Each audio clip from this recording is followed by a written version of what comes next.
Good morning, everybody. It is a nice, cold morning down here in Texas. Of course, my name is Josh. I am going to be your host today. Corey has the week off. Corey got a really cool opportunity last night and ended up going to it. So I'm recording this Friday morning instead. For those of you who don't know, I was babysitting pipes for a good portion of yesterday and into the evening and the overnight hours.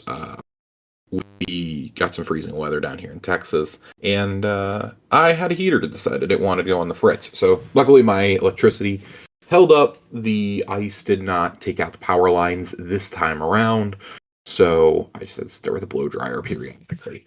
All that being said, we actually have stuff to talk about this week. Of course, the dawning is now over. We're in the final stretch of Act 2, of Episode 2, Revenant. Act 3 launched earlier this week on Tuesday, and oh boy, to say that this has been divisive is maybe an understatement, the early understatement of the year. I'm going to try my hardest not to sound like I'm just taking a gigantic shit on Destiny. Like we're jumping right into it. It's been like a minute and a half, and I just already know what's happening. So I don't feel super great about this mission and about where the story went. Part of that is the absolute lunacy of run here and talk to this person, run here and talk to the same person, run here and talk back to the same person. It got to be so much in that little space, but like that's okay, whatever. We just kind of expect that from Destiny. The actual story itself progresses through the exotic mission, and I gotta be honest, I wasn't a huge fan when they did this last episode with the three quote unquote different, I'm doing that in quotations, versions of Encore. I don't like that they do that in Kell's Fall either. I'm going to be really real. The other thing I got to be real about, I have only made it about 2/3 of the way through this story because, you have to run the mission 3 separate times. That's a lot to ask people to want to do multiple times, especially when, you want to go get your legend run in so you can get the caddies done and everything. It's a little much combined with, weather and, well, other responsibilities this week. That's a lot to do in a 48-hour span. So my apologies for not having finished the storyline yet. I will wrap that up. However, I have done 2 of the 3 variants, and I have done 2 other runs of this, including a legend run. So I'm gonna talk about the mission at the very least. We'll kind of tackle story implications when Corey gets back. But I gotta say right off the bat, I had a brief moment for about, I guess it was like 5 to 10 brief moments where I was like, man, are we back? Like, low key, are we back? And I didn't want to fall into the same trap that I always feel like I fall into, which is, damn, I get something really cool and I'm like, oh yes, we're back. Like one mission means that everything's awesome again. No, everything is not in fact awesome. I think that when you get to the first combat area, you're walking through this area of the Tangled Shore. There's just Scorn watching you. They're not attacking you. It's kind of reminiscent of the parlay with Fickrel that you do at the end of Act 1 on the old Gambit map. You're going through this, and you get up to this little open combat arena, and this really reminded me of where you fight Fickrel for the final time in the Forsaken campaign. And it's funny because while we're walking up to it, Joe was telling me, he goes, man, watch this just be like the Hollowed Lair. And when that fight happens with the Hangman, was it the Hangman or the Trickster? It was one of the two. I was like, I think it's the Trickster. And you're like, oh no. It was like, oh no. Oh no. Is that what's actually happening here? And thank God that's not what it felt like. You get through a little bit of the encounter, and then you get to proceed inside of this awoken structure that has been scornified. Immediately in the middle, you see what can only be described as the love child of Davy Jones's organ and like the organ for Phantom of the Opera. This is a really fucking cool mechanic. I think this thing is awesome. This is really cool. I think this was really special. I would have liked if maybe doing some of the combination. I know that some of the combinations of notes do help you get the catalyst parts. I don't know. I think that would have been like a cool place to start. This big secret keeper at the very beginning of the mission, and the fact that it doesn't really tie in, like if you're just doing the regular mission, it doesn't really help you. You kind of can only touch it on expert, which is maddening to say the least. I found myself really just kind of impressed. This is a cool mechanic, and I know I just said this is really awesome. This is a cool mechanic. Has no bearing on anyone who does not want to do this on Legend. Essentially, you do. I mean, you do play melodies to like open doors, but it's like, oh, you use it so little, it doesn't really matter. You use it like one time, and it's like, oh, hey, there you go. So, yeah, one time each run. We really thought this was going to be like a big hub area that we'd keep coming back to in the mission. I am floored at how short this mission is. So you do that. You play a little. You play a little jaunt. You go into your first hallway. You shoot the rocks, and you go in, and it's like, oh, okay, that's interesting. And then there's a mirror, and I think this is actually a really cool mechanic. Just it was used so fucking late. This would have been a super cool mechanic tying into stuff with the witness. I think with the mirrors and whatnot, with mirrors and with the discombobulated voices, the dissenters. This could have been a really, really, really cool mechanic like 2-3 years ago. And that kind of sums up, I think, where we are with the game. It's like, oh, we're doing things that, we expected years ago, or mechanics that feel like they were from years ago. But this is still kind of cool. You go in and you fight your way through, and the first time there's no timer, and then every time after that it's a 2-minute timer when you enter the mirror realm, and usually you can get right back out. The fact that you have to go in and play Gambit in these is actually really funny to me. It's like, oh yay, we're picking up motes again. I don't know a better way to do that, but all I know is it feels pretty bad that we're still doing this many years after Forsaken, that this is still the method for doing all of this, is just, oh, we'll drop a little triangle and you can go pick it up. It feels a little bad. I will say, the one cool thing is the motes are shared between your fire team, which was really nice. First battle, there's nothing to it. It's super easy. You drop the 2 abominations, you drop the mini boss. Super easy. And oh look, Fickrell resurrects them. And that becomes a theme. Anytime you do an encounter here, Fickrell resurrects whoever you kill. If this is overall such a short mission, though, you can probably blow through this mission in under 15 minutes. If you're not hunting, like, for the anchors and stuff to shoot with the shoddy.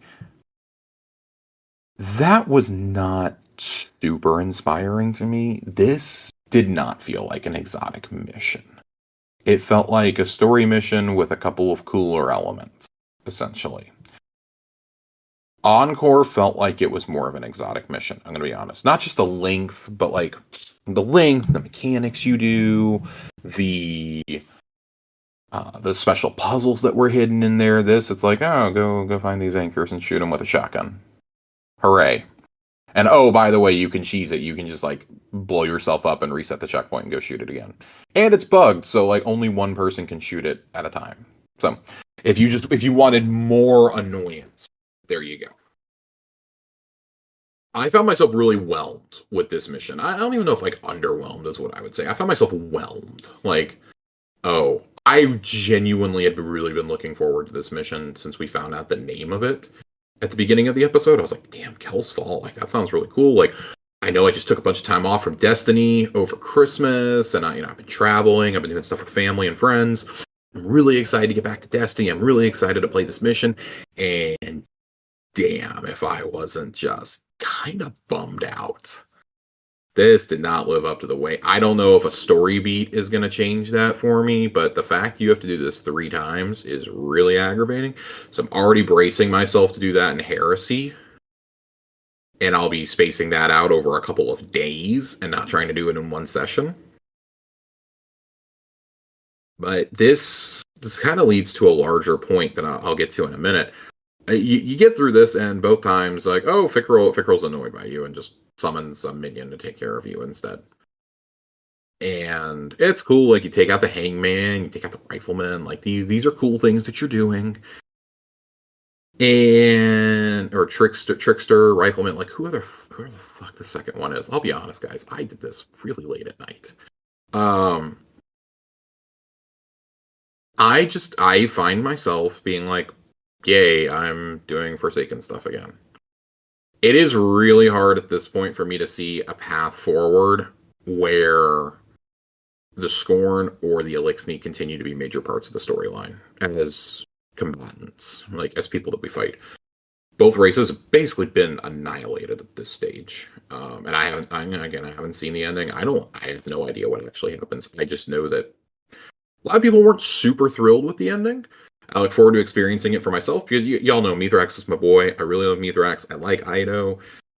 Could not give less of a shit about Aramis. I think Fickrell has just been kind of there for a very long time, and I kind of wish we had just dealt with him a few years ago. It's really aggravating that Fickrell is still running around in this story. But this all kind of culminates in you getting this shotgun. Slayer's Fang. This shoddy. So at first sight, this is awesome. I think this is a really cool shotgun that shoots out really, really, really fun rounds. So you have Nightsworn Sight. Dealing final blows to targets grants Nightsworn Sight. Over that time, final blows grant true sight, reload speed, and precision damage is increased, and sub-munitions weaken targets. And it also comes with Heart Piercer. Rounds from this weapon shatter in the sub-munitions on impact. Strong against Overload champs. And of course, the perks that we can get on this. Repulsor Brace, Loose Change, Stats for All, Cascade Point. I don't think that this is actually, like, bad. I want to be really clear. I don't think this is actually bad. I think this is actually a pretty decent, I think this is a pretty decent shoddy. But here's the thing. No one is regularly running shotguns in PvE content. Let's be honest. Unless you need it for a specific weekly challenge or you need it for a specific champ mod, you're probably not running a shotgun too often in high-end PvE content. And I definitely don't know if I'm running an exotic shoddy over something like, say, Ergosum or Microcosm, something like that. I don't know if I'm running Slayer's Fang over that. Or over an exotic primary. I mean, look how many times that all of us have to throw on Outbreak. You have to get through something for the first time. Or, as our, we're out of ammo in every gun, might as well quick swap to this. So, it's a fun gun to play around with, but it kind of falls into the category of a lot of other exotics that we've gotten. Fun, but not ultra useful. Choir of One felt so good because it was so useful right away. It also helped that gun was super busted. I feel like they intentionally shipped this a little underpowered. I cannot imagine this being good at all in Crucible. I haven't tried it in Crucible. I cannot imagine this being good in Crucible. I just find myself going, okay, well, cool. This is something that I will definitely craft a version of, probably with Repulsor Brace. Either Repulsor Brace or Cascade Point. Those are the two I'm probably going to run on this. That I don't think that Loose Change is good or Stats for All is good, but those kind of feel like the ones I'm going to be running on here.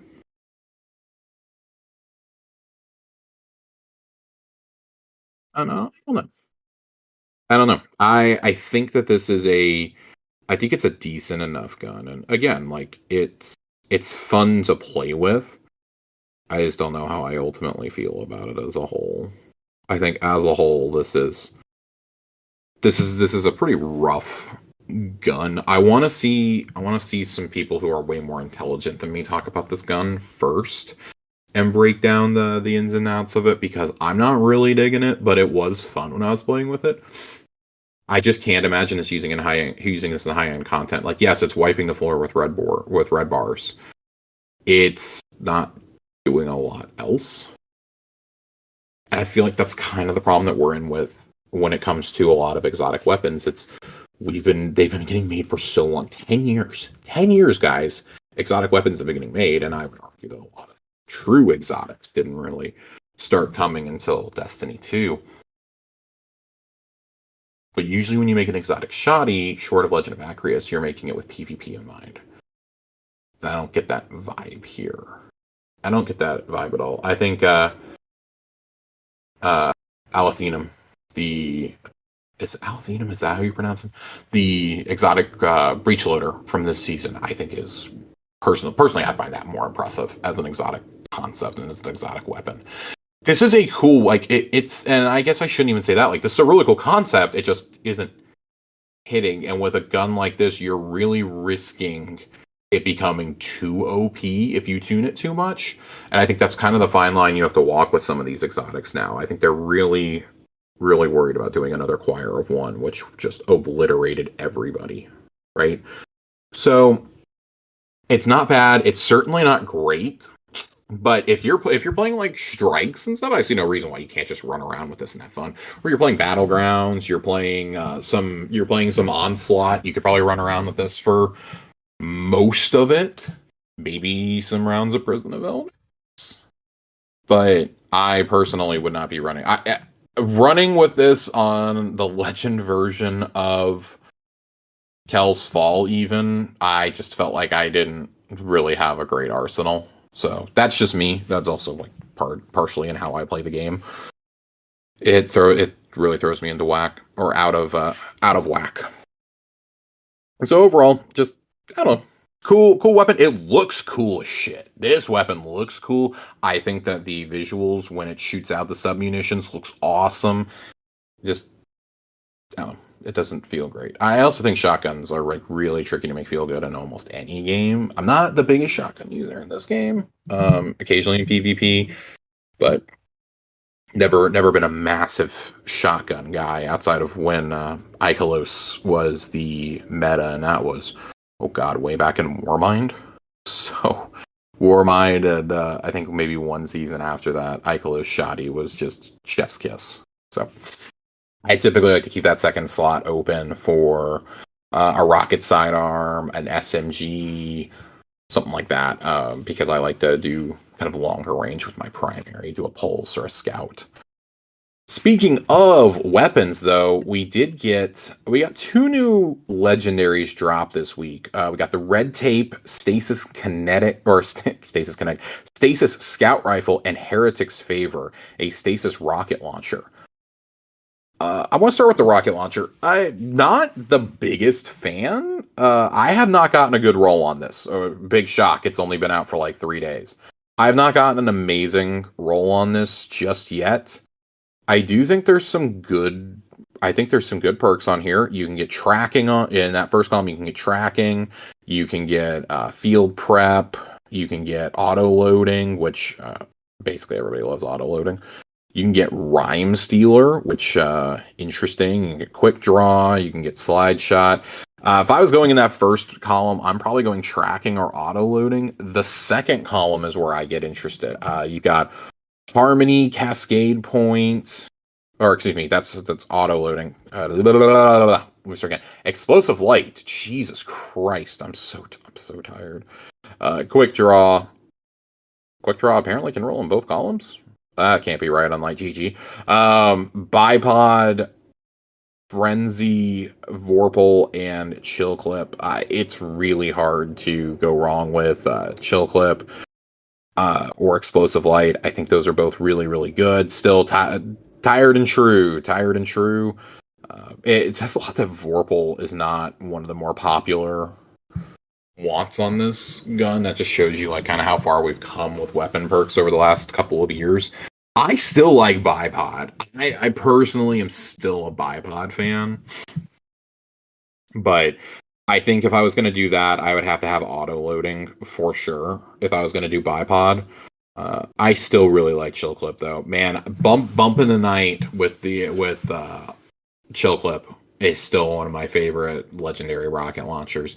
I know it's not as good anymore, because they had to nerf the interaction it had with the Wolfpack rounds, which is what really made that thing king. But it's still very fond memories of that gun and making sure I could get it crafted and things like that for Pantheon. Really like that. And then Red Tape, the Kinetic Scout or the Stasis Scout. So I have a rifle, apologize. It's like GG has it, Stasis Kinetic, because it's in the Kinetic slot. I really like this. I like what I've gotten to play around with so far on it. The roll that I was rocking the other night with this, let me pull this up on Dim. I was rocking Headstone fourth times with Flared Magwell. That's kind of my ideal role, to be honest. I don't know if you guys know this. I like a mean scout rifle. And for me, I mean, fourth times absolutely one of the goat choices here. I really like it. I think that I think that's probably the best one you can get. You can get Demolitionist on this. In that first column, you can get Demolitionist fourth times, Attrition Orbs, Lone Wolf, Keep Away, Closing Time, and Rhyme Stealer. I do like Rhyme Stealer. For those of you who are, maybe getting familiar with the perks, kind of like I am. Rhyme Stealer is where you destroy the stasis crystal or defeat a frozen target, gives you frost armor. I do think that's really cool, especially on a gun like this. It's more long range. I like the idea of it, especially if you're running a state. The thing is, for Rhyme Sealer, obviously you got to be running a full stasis kit. When you run something like fourth times with something from the second column, you don't really need that as much. The second column is awesome, though. You got explosive payload at the very top, which has long been a favorite for a lot of us. You've got Rampage, you've got Adrenaline Junkie, you've got One for All, Focused Fury, you've got High Impact, and you've got Headstone. Headstone is what I'm going with here personally.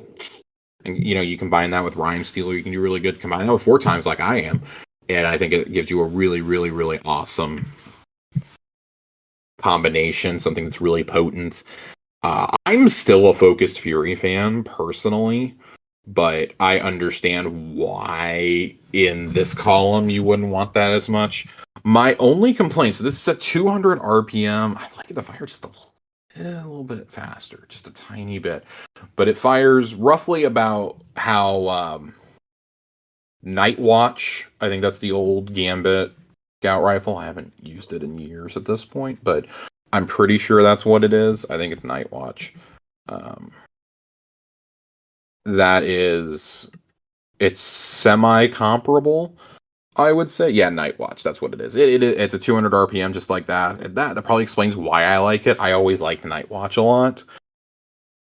So I think this is a really solid gun. This is one of my I don't know if I'd go so far as to say a favorite, but it's one of the more favorable weapons that we've gotten out of this season. I don't think that this episode has had I haven't run around saying, "Oh, I think this is an amazing episode for gear." And I mean that in the nicest way humanly possible. I have not run around being super impressed.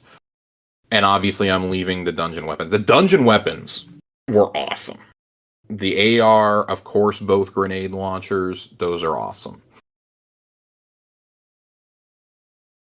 I just the rest of the set really hasn't done it for me. I want to be just completely honest. The rest of it really hasn't done it for me.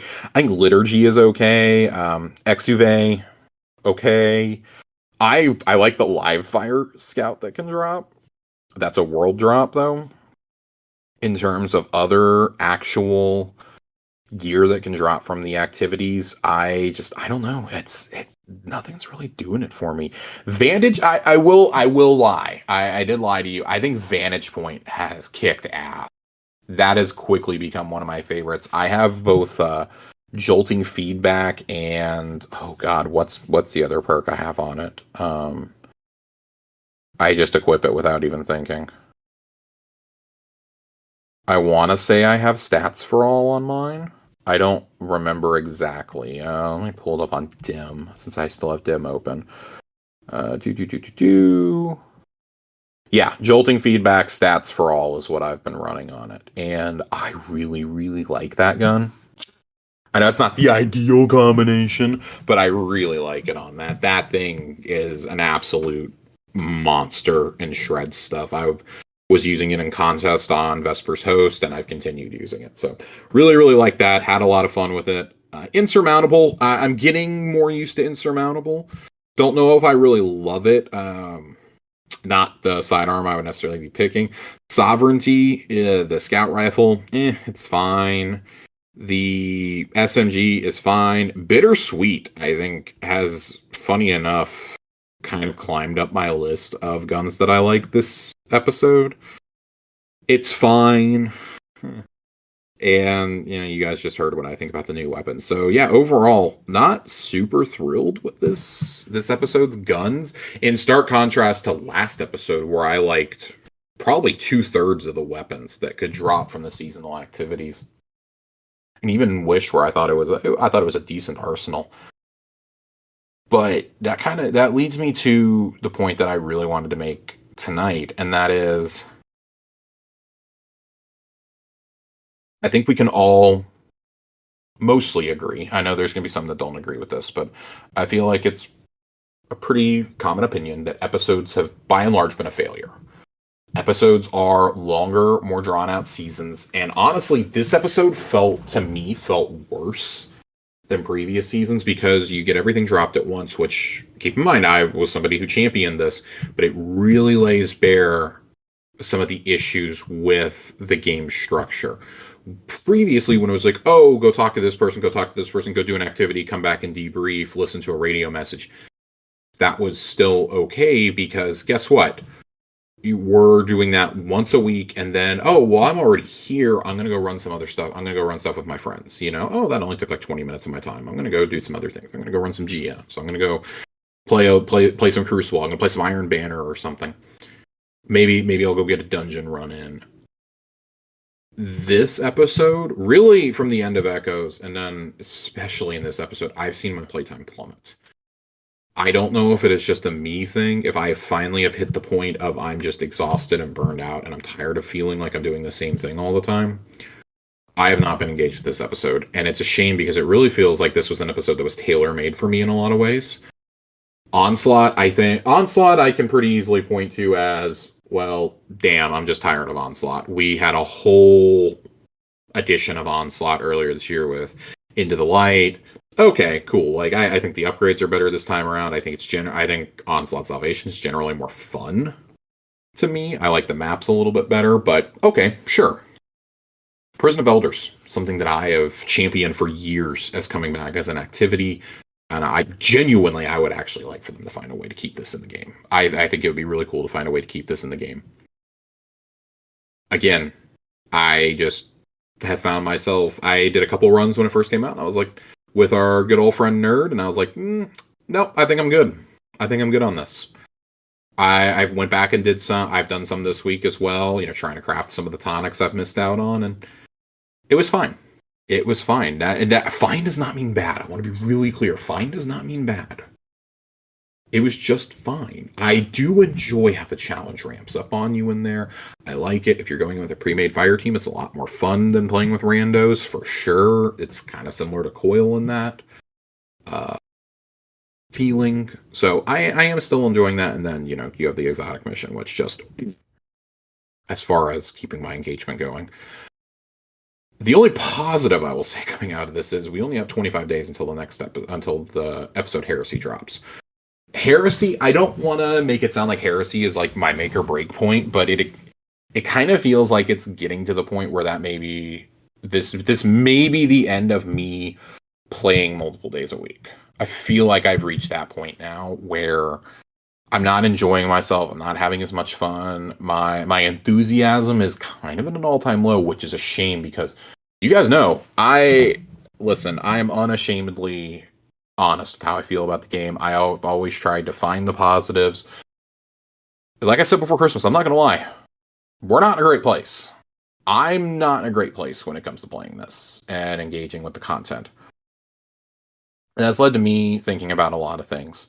I think that ultimately them recognizing right away that episodes was just not working, but they had to commit to it because it was already planned, that's a semi-good sign, I think, for the rest of us going forward. That's a good sign for the coming seasons. We still don't know. We're like 6 months away from Apollo launching, and we have no idea what's going on with this yet. Really, more like 5.5 at this point. I assume we are going to get the reveal for Apollo when Heresy launches. I assume we're getting a live stream that day. That, I don't want to sound really dramatic here. That, I think, is the make or break for a lot of veteran players. Engagement is legitimately, not just for me, legitimately engagement's at an all-time low. I cannot tell you the last time I've gone into the tower at like peak playing times. The exotic mission came out and there were 2 people in the tower. And they were not my fire team. It was rough. It was rough. I feel like engagement's at an all-time low. You look at the Steam charts, it's the lowest numbers it's had in quite some time. It's kind of hovering around like 20,000 players. That's not super great for a game like this. That's actually really bad. It's a shame because I think Into the Light and Final Shape were such incredibly high notes. I even think, despite my criticisms of its length and, of some of the narrative framing and mission framing, I think Wish was actually still pretty decent. I'm disappointed. I'm pretty disappointed with how episodes have played out. And just because I'm disappointed with this, I think they were necessarily bad. I think that Echoes still had a compelling story to tell. We just didn't get it until the Echoes missions, and it's just, we're standing there listening to dialogue. Like, the actual Encore mission was not good. The Echoes, we still haven't really, seen the whole deal with the Echoes. Keep in mind, this is someone who hasn't finished Revenant yet. I don't know how that's going to play out, but so far, pretty unimpressed with that storyline also. I find myself being really cynical, and I don't like being cynical about this universe, about this game. But for the first time, I've always described that whenever I need to take a break from Destiny, I still have this urge to go play it. I still want to play it because there's no game that feels like Destiny. I'm at a point now where I'm kind of glad nothing feels like it, because I think that would hasten my willingness to take an extended break. The holidays, I'll be honest, the holidays did some good for me. Taking a break over the holidays really did help. I did a Salvation's Edge run right before the holidays. Really enjoyed that. Had a lot of fun with it. Yeah, had a good time doing that. It was great going in and doing that. Did a run of the dungeon the other night. I still really like Vespers. I think Vespers is an incredible activity. Very much looking forward to the dungeon with Heresy. Just, I can't rely on those dopamine hits, which are about to come less and less frequently. It used to be, we had a dungeon or a raid every season. That was a great cadence for us to get into, because then you had exotic missions sprinkled in, and okay, so even if I wasn't super into the season, I was still playing because, I'm ready for this, or, there's great gear to chase, there's gear that I really, really want. Now I'm this is going to be the first season where I have not finished the seasonal title during the season since ever. I've never done this with a season. I cannot exaggerate to you. I don't have a ton left, but the triumphs I do have left are exhausting. 250 fucking captains or barons or whatever they are in Onslaught. I'm at 100 out of 250. That's a lot. That's a lot. I'm at 88% of saboteurs. I still got to do upgrades on equipment in there. And this coming out combined with a bunch of games I really cared about coming out, like Metaphor and Dragon Age and Stalker 2 and Indiana Jones, has kind of made it easier for me to feel like I can dip for a little bit and then come right back, which is good. I'm on track to not finish this season pass. I probably will not hit level 200 in this season. Again, first season pass I've never finished. Now, previously they were only 100 levels, and that was a lot easier, but first time I won't finish a season pass. I'm at 150-ish right now, I think. I don't see myself gaining another 50 levels in 25 days. So I say all that to say that like if you are feeling at all like I am, it's totally cool to take a break. It's totally cool to take a break from this game. I want to the whole reason that I am wanting to take kind of mini breaks here and there, like, hey, when there's content I'm not super thrilled with, I'm still gonna engage with it. I'm still gonna play a little bit of it because I want to be able to talk about it, I want to be able to critique it, but I'm also gonna recognize that I need to step away. I'm really excited for a lot of games coming out. I know a lot of us have been playing Path of Exile 2. A bunch of us have gotten really into Marvel Rivals. That's great. There are so many titles that are coming out in February. And it's funny because like a new episode is launching, a new dungeon is launching. I'm very excited for the dungeon. I already have my plans for my with my group to do it. The week after the dungeon comes out, Avowed is dropping. That's a huge game for me. If you guys have ever heard me talk about video games, you know how much I love Obsidian. Very excited for Avowed. Pretty excited for the Yakuza Pirate game coming out. Monster Hunter Wilds is the end of February. That's going to be huge for a lot of us. Kingdom Come Deliverance 2 is coming out. Assassin's Creed Shadows just got delayed, but you look at some of the other titles coming this year and it's like, holy shit, like you gotta budget your time. You gotta budget your time. And I think that my exhaustion is kind of reaching its point more as because I'm a content creator, I feel like I have to rush and do the content as soon as it comes out so that we can talk about it, we can break down things like that.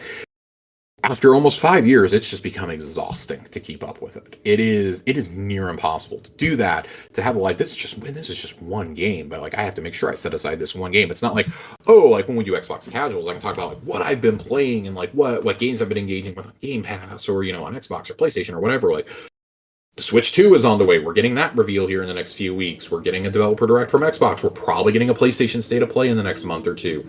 Like, we are starting to see what 2025 is going to look like, and I need to see something on Frontiers. I need to see something on Apollo that isn't just a blog post at this point. So, sorry for rambling and sounding like I'm complaining. I know that, there are some people that you could compare me to at this point that like to complain a lot in the community and in content creation, and that's truly never my intent is to come off negative. But I also feel like it's really important to just be honest with y'all about how I'm feeling and where I'm at with the burnout cycle. Like, we've all talked about it, but I mean, you could go all the way back to Haunted and kind of see the seeds of it start. That was kind of where the exhaustion with seasonal content started with me, and then having multiple lackluster seasons did not help. You had Plunder, which I really felt was the first lackluster season since they had revamped them. And it was like, oh, that's like the first bad season in almost 2 years. Like, oh, okay, fine. And then you had Seraph, which was awesome. And then we go into Lightfall, which I was still higher on Lightfall than a lot of people were. I really, truly was. I was higher on Lightfall, I was higher on Ron than a lot of people. But the seasons that came after, not amazing. Defiance, not great. Deep was good. I really like Ghosts of the Deep. I think Witch was pretty great in concept. Love the Deck of Many Things. Sorry if you can hear the car in the background. My asshole neighbor was revving his car up. And then I think Wish was like, okay, sure, Coil is the best activity we've ever gotten in one of these seasons. Not even gonna lie to you. Coil was awesome. Everything else, not so much. You have Into the Light, which, yes, we count Into the Light as a season here at Tower Casuals. And now you've had 2 episodes. And, man, we're gonna be what? We're about to be 8 months removed from the final shape. And I just feel like the content has not been great in that 8 months. Final shape was such a definitive, great note at the end that I find myself. I think that's also part of my frustration is I loved Final Shape so much. I loved everything about it. I've told you guys, I think it's the best expansion. I think it's got the best exotic mission in the series in Dual Destiny. I think it's got, the best raid in Salvation's Edge. It's certainly one of the more challenging ones. And yet, that didn't really move the needle for a lot of people. It was like, oh, you saw an influx of player numbers, and that was people coming back to finish the story off. And we're going to go through this cycle until it's dead. But I do feel like we are approaching a point that if some changes are not made to the game, and I do not know how to make the changes. I truly don't. That if changes are not made, your player base just isn't coming back. And I feel like so many of them have moved on now at this point. Like a lot of content creators that I used to watch have just kind of moved on, or they put Destiny on the back burner because, 10 years. 10 years, man. And it's been a hell of a ride. It's just, how much longer does this go? I gotta see what the next generation of Destiny looks like. And even then, I'm going to be really cautiously optimistic because I don't want to get burned again. Like, Final Shape, I was so skeptical going into the Final Shape, and then Final Shape was amazing. It was amazing. I got that dopamine hit, man, for like 3 months. All I wanted to do was play Destiny from the time Into the Light came out until, I'd say like mid-July. All I wanted to do was play Destiny. And then I kind of took a big break from gaming in general. And I just don't know if I've found that joy in Destiny since, unfortunately. The exotic mission, sure. I think Vesper's Host gave me a bit of a dopamine hit, but again, like, we can't rely on just like a couple of exotic missions and soon to be one dungeon and one raid a year to do this. So I say all that to say I'm watching the future with great interest. I really hope we get a reveal soon. I hope that I get to come back in like 2 weeks and we'd be like, hey, we have a date for a live stream. It's going to be happening. I really, really, really hope that that's the case. So, all complaining aside, we do have a Schwab to talk about. There's not a ton in the Schwab. Of course, I don't know if you guys know this. Revenant Act 3 is live. That's the number one thing we get here. Kell's Fall, blah, blah, blah. We already talked about the new weapons. We do have new artifact perks, and I gotta say, I am a little jazzed about these perks. I did think these were really cool. Column 1, you get the authorized mods grenades. You guys already know how those work. Frenzied Hunger is in Column 2. Rapid final blows while Devour is active grant a bonus to reload and handling. Column 3, Finder's Keepers. Picking up special or heavy ammo grants a chance to receive an armor charge. Heavy ammo grants a greater chance. I do like that. I think maybe my favorite are the last two, though. Void Renewal. While Devour is active, Void Weapon final blows have a chance to generate a Void Breach. And then Old God's Right. After picking up a Void Breach, dealing damage with a Void Weapon creates a rain of seeking projectiles. These fit great into the Vampire Fantasy they said that they wanted to do this season. I really like that. They fit into the Vampire Fantasy. They fit into the Scorn Fantasy. I think that that's really, really cool, and I think that's important. It's a shame we're only going to get through like 3.5 weeks with these mods, though. Really bummed out about that. I think these would have been so cool to have gotten earlier. Although Old God's Right, I'm pretty sure would have broken the game. So I am a fan of this. I think, especially if you can combine Frenzied Hunger, Void Renewal, and Old God's Right, that's really cool. Combining Old Gods, Void Renewal, and Gear Falcons is a really cool combo, too. I'm looking forward to trying that one out. I've seen some footage of people doing it, and it just looks nutty. I don't know if you guys know this. I really like Void. I really love running Tether. I don't know if y'all know that about me, but I do. Still really annoyed I can't do it in Vespers after nearly 4 months, but here we are. Hopefully that's in the patch coming out on Tuesday. Fingers crossed. But that's where we are. There are some new tonics that you can go get. I do like that they issued an update to tonics. I don't know if we did an episode when this happened, but this is already live. Legendary tonics are now guaranteed to drop the associated weapon when triggered, rather than being shared across multiple weapon drops. And there's some new volatile tonics which help boost Old God's Right and Void Renewal, which makes them even more lethal. I like that we focused really heavily on Stasis earlier in the season. Now we're focusing really heavy on Void. I think it's important to focus on one light, one dark subclass in the artifacts. I think that leads to a healthier gameplay loop. So, big fan there. Strange coin caps are increasing in Heresy from 99 to 199.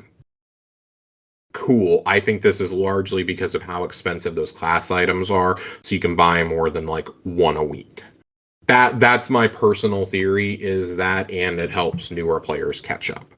And then Assyrian Ciphers and Nightfall Ciphers cap is going to increase from 10 to 30. I love this one. This is great for those of us who like to go in and grind out Nightfalls, like to grind out the Grandmasters, or if you're not me and you're good at Trials, you get to go grind out for that to get the guaranteed weapons that you want.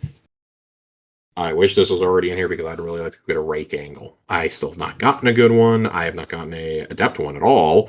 I would really like to go get an adept rake angle. So, big fan of that. They do note here the cap increase for Assyrian ciphers is one of many trials-related changes we have coming in Heresy. All the details coming in the weeks ahead. So, we're going to be looking forward to that. I really hope that the trials revamp is good. God, I need the trials revamp to be good. And of course, it wouldn't be the beginning of January without us voting for Festival of the Lost Armor. Hey, God almighty, I have thoughts on this. They're finally doing what we asked, though. While you'll still vote on which armor set is going to be released during Festival of the Lost, we will commit to producing the runner-up sets later. We aren't promising a specific timeline. They'll typically be released before the next year's Festival of the Lost event. We know a lot of you love the Wizards who didn't make the cut for 2024. We feel the same way, so we're making plans to release those armors during Heresy. We aren't planning on producing all past runner-up armor. We felt like fashion could use a few more Wizard hat options. These armors, they're interesting. They're a thing. You have the Slashers and Spectre sets. So Slashers, you have the Titan as Jason. You have the Hunter as Ghostface. I'm going to be honest, I'm not a huge horror fan, so I can't tell you what that Warlock is, but it's a pumpkin head. It's like a pumpkin scarecrow thing. And then Spectres. I had to rely on people to tell me what some of these were. I knew that the Titan is Babadook. And the Hunter, I was informed, was Curse of Lorona. And the Warlock is Slenderman. I'm going to be honest. I don't love these sets being in Destiny. Just because I think we crossed the line with all the crossovers a while back where, like, once we got the PlayStation sets, it really felt like we couldn't go back anymore. Because even when we got, like, the Fortnite sets, it still felt kind of organic. Once you got the PlayStation sets, that was it. Like, it felt like we crossed a bridge we could not return to, and now we're just getting weirder and weirder. The Slimer Ghost and the Ecto 1 chip also, you guys know, did not sit well with me. A lot of the Street Fighter stuff does not sit well with me. We've crossed a bridge that we can't return, though. And I think this is very transparently a way to keep money going into this game. Live service games are really fucking expensive, and hey, there's a good chance Marathon doesn't make it out this year, so Bungie needs to keep operating. I personally, if I'm voting, I like Jason for the Titans. For the Hunters, I could kind of go with either one. I don't really care about the helmet. On either. I actually really love both Hunter sets. I genuinely would probably purchase both sets. I really want those. I really want the gauntlets on the Ghostface armor set. I like the gauntlets. I like the chest piece. On the Lorona set, I like all of it. I think you could combine that with like some Hive fashion and just be like really disgusting. Even combine it with like Displacer Beast or something. Maybe some Ghosts of the Deep. There's some really great armor you could do there. For the Warlocks, again, I kind of like the Warlocks. Not the biggest fan of the Pumpkin Dude. I think with Warlocks, you gotta go Slenderman. I think you just have to. Even though I don't know how I feel about seeing somebody run around in a suit, but that's where we are. Yeah, these are choices. These be choices. So it's all good. I don't love it. I don't hate it. I don't exactly like it. I don't know where I fall. I don't know where I fall on all this. So yeah, that's kind of all that we have in the TWAB this week. It's a bit of a bummer. I really thought that the first TWAB back would be a little bit bigger. I expect to see some dev diaries over the next few weeks, maybe talking about Frontiers and Apollo. And I know they said right before Christmas, oh, we're going to be going heads down. Like, how much more heads down can you go? You're going to have to put an end date to the season or to the episode in when Heresy launches. So what's that going to look like? I'm assuming that this is launching in June no matter what. So it's just going to be interesting. I am still, despite all my naysaying that I did for about 20 minutes there, still really looking forward to see what comes. I think there are still some really great opportunities. and I wanna see what happens. So still excited. There was a really cool video that I saw this week. It's not. I saw it on social media. It's not in the Schwab. It'll probably be in next week's Schwab. Somebody played Through the Fire and the Flames on the organ, and that was really funny to see. That was a really funny edited video. So, all that being said, I mean, this is a fairly short episode, guys. It's just me this week. There's not a ton to talk about, and part of that's on me. I apologize for not having finished the storyline. I am excited to talk about the end once we get there, for better or worse. I'm excited to talk about it. You know, I love my boy Mithrax. I like Ido. I'm hoping that we see Fikril die a final death. I do like that I've gotten up to a point where, like, you created the cure with Ido, and it's just like this little jab. Like, what are we gonna do? Like, walk up and, like, I don't know, stab him with the flu vaccine? Like, what are we doing here? What are we doing here, guys? I do think there are some routes you could have taken with this, and I'm not sure if that's the route I would have personally gone with, but here we are. You know, I'm not in charge over at Bungie. Thank God for you guys. Yeah, thank God I'm not.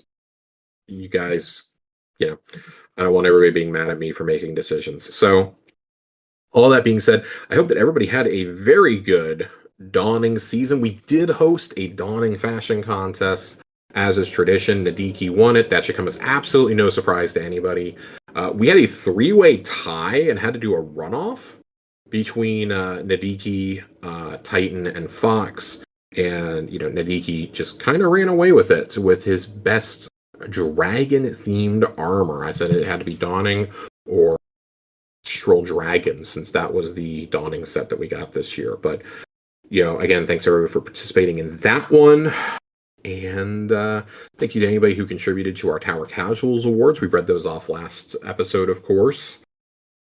And yeah, other than that, I don't think we have anything else. We're going to let 2025 kind of get rolling. I know Corey and I have a few things coming up next week. We're doing Xbox Casuals next week. Remember, we're every other week on this show.